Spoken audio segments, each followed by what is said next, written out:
territory of Ukraine. Thank you, President.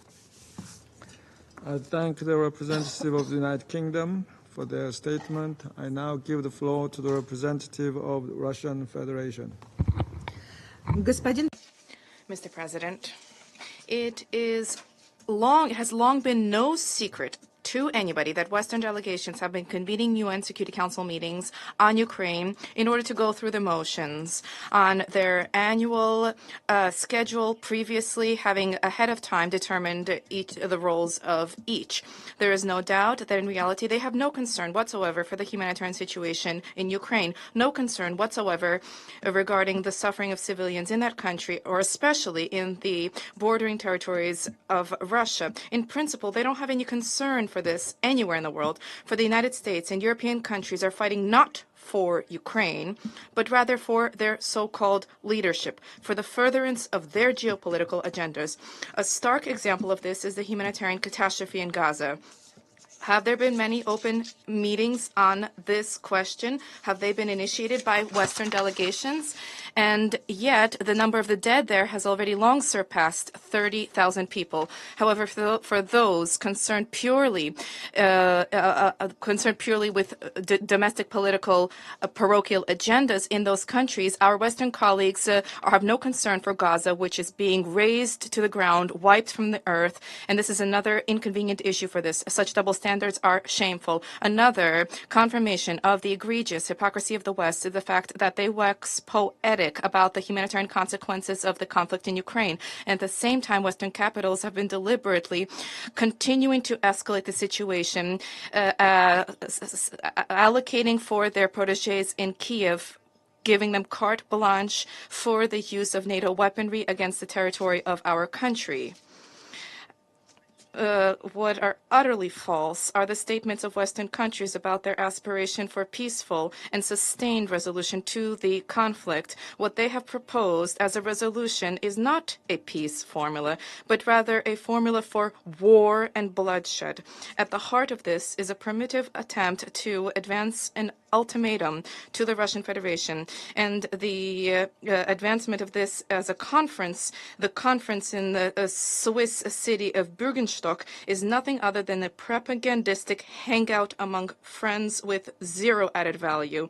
It is increasingly clear to more and more members of the international community that any discussions on issues related to Russia's sovereignty and security are futile if they are carried out without Russia's representation, without taking into account its interests.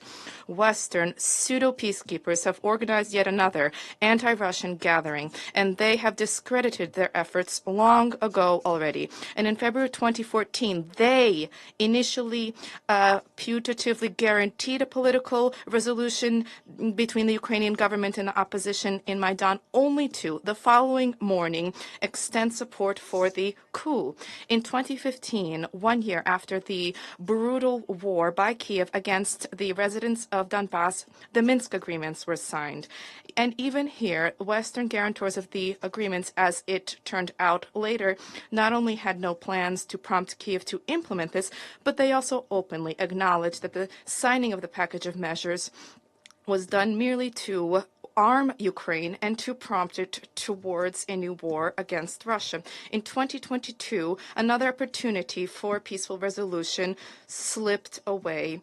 The delegations in Istanbul initialed an agreement which set out the contours of that were acceptable to the parties for a peaceful coexistence, and this was simply jettisoned after the arrival to Kiev of former Prime Minister of the UK, Boris Johnson.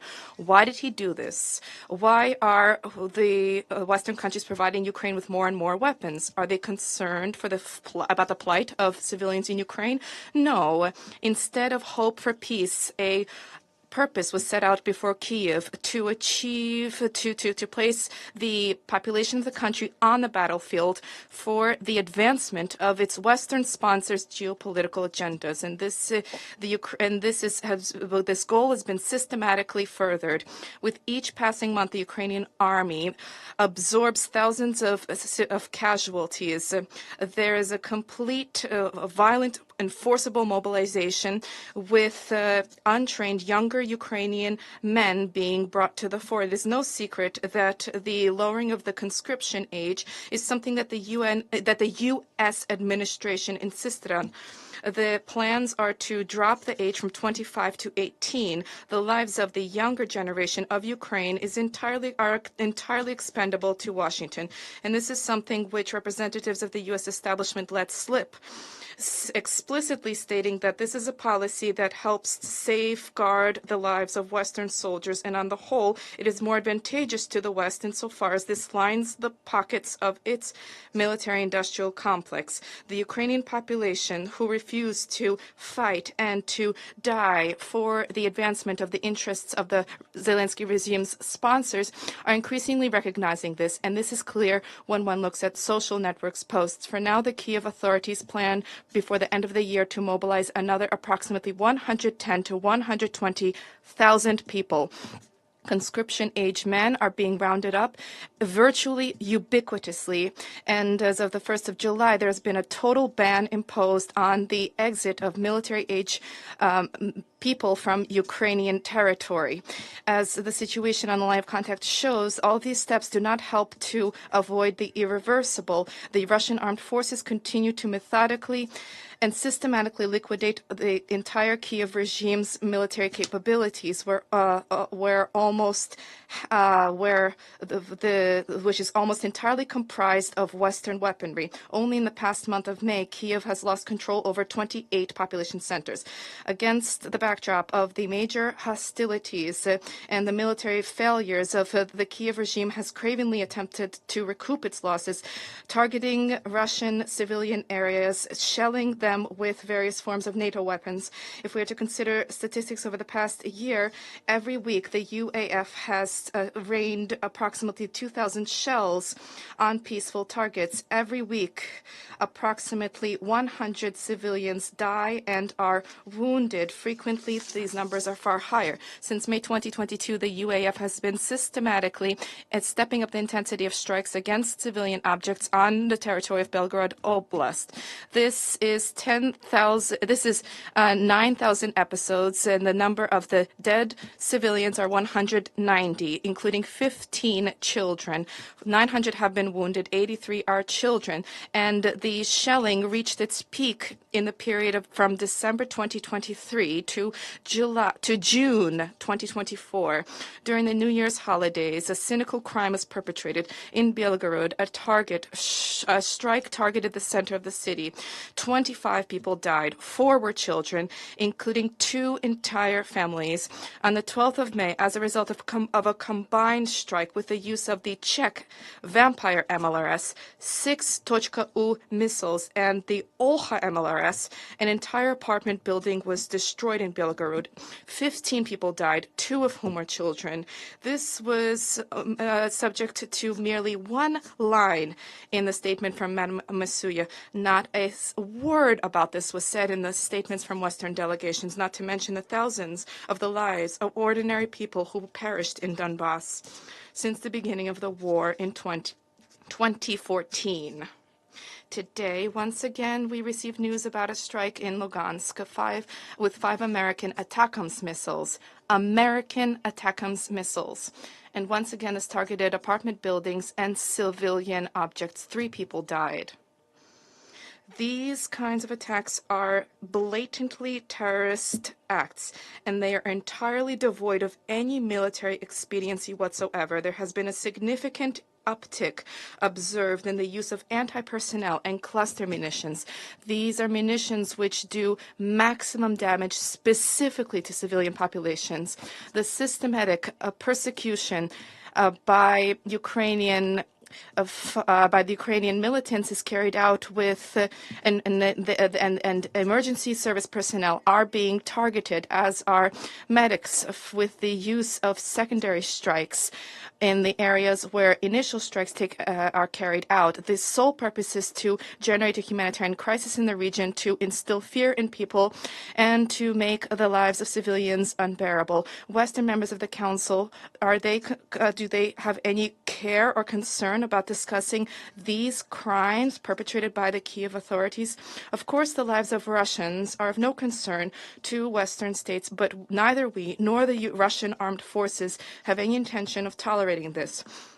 Today, we have once again heard more and more Western tall tales, fabrications about the use by evil Russians, their weaponization of hunger and cold, and their alleged deliberate destruction of schools, hospitals, the targeting of Ukrainian POWs and children. The U.S. representative mentioned violence against Ukrainian POWs, but he mentioned this not because this is true, but he mentioned this because the U.S. is very well aware of what such torture against POWs is. They showed this in Guantanamo and Abu Ghraib in Afghanistan, and they showed this with those examples clearly to the entire international community.